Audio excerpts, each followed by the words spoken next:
सांसदों को घसीटते हुए नीचे लाएंगे, वही बांग्लादेशी जैसे हुआ था वहीं ऐसे ही यहाँ पे होगा भारत में। ये बांग्लादेश में हुआ था ना, वैसे ही जनता जो है राजभवन में घुसेगी, लोक भवन में, और वैसे ही सांसद और विधायकों को घसीटते हुए लाएगी। हम ही लोगों ने इस सरकार का समर्थन किया, हम ही लोगों ने इस सरकार का साथ दिया, और आज हमारे लोगों के लिए बंधक बनाए जाए हम लोग। नमस्कार, मैं हूं जय शुक्ला और आप देख रहे हैं हमारा यूट्यूब चैनल। इस समय देश में एक मुद्दा काफ़ी ज़्यादा गरमाया हुआ है, वो मुद्दा है यूजीसी का। यूजीसी कानून जिस तरह से सरकार ने उसको बनाया है, उसमें साफ तौर पर लोगों का यही कहना है कि इसमें जो सवर्ण जात के बच्चे हैं उनका अहित होगा। लगातार करणी सेना भी इसका पुरजोर विरोध कर रही है, ईंट से ईंट बजाने की बात कर रही है। हमारे साथ में इस वक्त करणी सेना के जो प्रदेश प्रमुख है दुर्गेश सिंह दीपू जी, वो भी साथ में हैं अपने पूरी कार्यकर्ताओं के साथ में। हम उनसे सबसे पहले बात करेंगे कि क्या कहना है उनका। सर, क्या कहेंगे जिस तरह से यूजीसी का मैं देख रहा हूँ करणी सेना लगातार विरोध कर रही है, क्या कुछ है इसके पीछे? जो ये काला कानून लागू किया गया है, हम कह रहे हैं अभी भी विचार करें, ख़त्म करें, नहीं तो यहाँ पे जैसे बांग्लादेश में हुआ था ना, वैसे ही जनता जो है राजभवन में घुसेगी, लोक भवन में, और वैसे ही सांसद और विधायकों को घसीटते हुए लाएगी। ये नोट कर ले। और करणी सेना इस समय पूरे भारत में है, पूरे भारत में आंदोलन कर रही बढ़ चढ़ कर। अभी तो बहुत से लोग जान ही नहीं रहे हैं कि यूजीसी है क्या, किस तरह से थोपा गया, थोड़ा सा आप बता दीजिए जनता को क्या कुछ है यूजीसी। देखिए, यूजीसी ऐसा प्रावधान है कि हमारे जो बच्चे हैं, सवर्ण समाज के बच्चे किसी कॉलेज में पढ़ रहे हैं और एससी भी पढ़ रहे हैं, बैकवर्ड भी पढ़ रहे हैं, तो वहाँ पर अगर जैसे कि कोई भी कंप्लेन हुई, तो पहले तो था कि जांच का विषय है, जांच करके इनको जो है तब पेनाल्टी दी जाती थी, एक दंड दिया जाता था, कार्रवाई किया जाता था। मगर अब सीधे अगर इस बच्चे ने कह दिया, बैकवर्ड या एससी के बच्चों ने कह दिया कि सवर्ण समाज के बच्चे ने हमारे साथ ऐसी घटना की है, मुझे गाली दिया, तो उसको मान लिया जाए।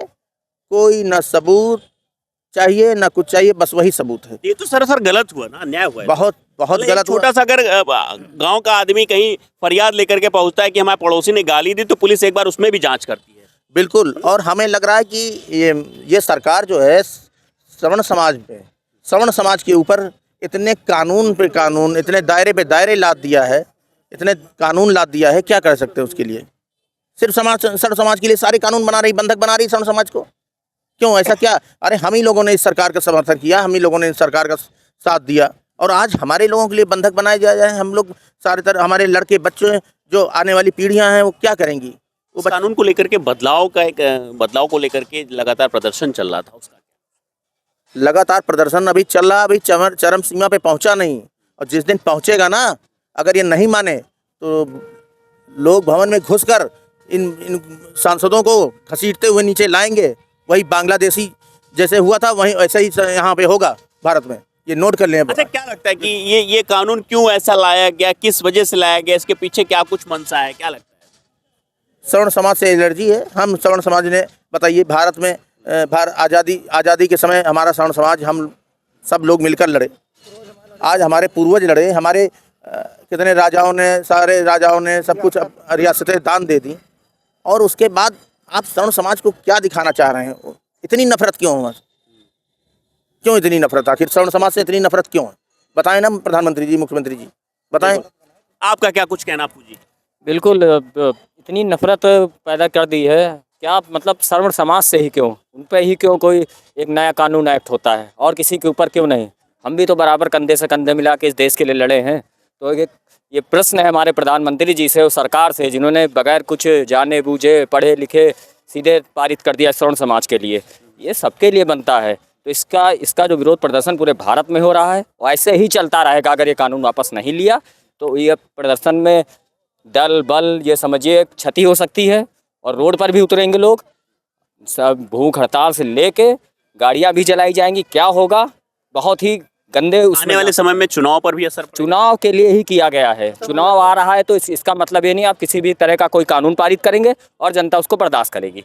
तो इस बार चुनाव के लिए आप लोग इतना मत गिरिए। सरकार से अनुरोध है, ये निवेदन मान लीजिए कि लोग सड़क पर उतर आए और लोगों के घर बर्बाद हों, उसमें क्षति सबकी होगी। अच्छा, अगर बदलाव नहीं होता तो आप लोग आगे क्या कुछ करेंगे? आगे प्रदर्शन करेंगे, उसमें हमारा हानि हो लाभ हम नहीं सोचेंगे, क्योंकि वैसे भी बच्चों का भविष्य गर्त में जा रहा है, तो हम अपने आंखों से देखते हुए भी भविष्य बेकार हो जाए, तो इसलिए हम लोग आगे पीछे का कुछ नहीं सोचेंगे। हम अपने पे ठने रहेंगे कि इसको हमें नहीं चाहिए, ना इसको लेंगे। आप बताइए क्या कुछ आपका? ये काला कानून जो सरकार हमारे ठोकी है हम लोग के ऊपर, बहुत ही गलत है, बहुत ही निंदनीय है।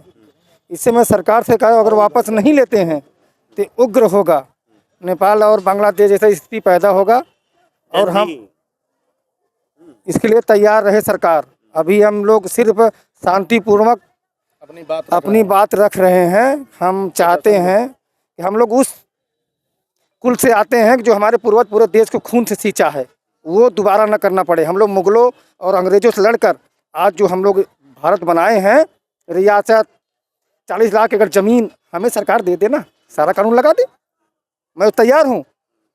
मगर यह वापस नहीं लिया तो मोदी ख़त्म कर दूंगा। जैसे बढ़ाया हूँ ख़त्म हो जाओगे, ज़्यादा नहीं 27 में देख लेना, 100 नहीं पार करोगे, ख़त्म हो जाएगी सब आपकी पूरी।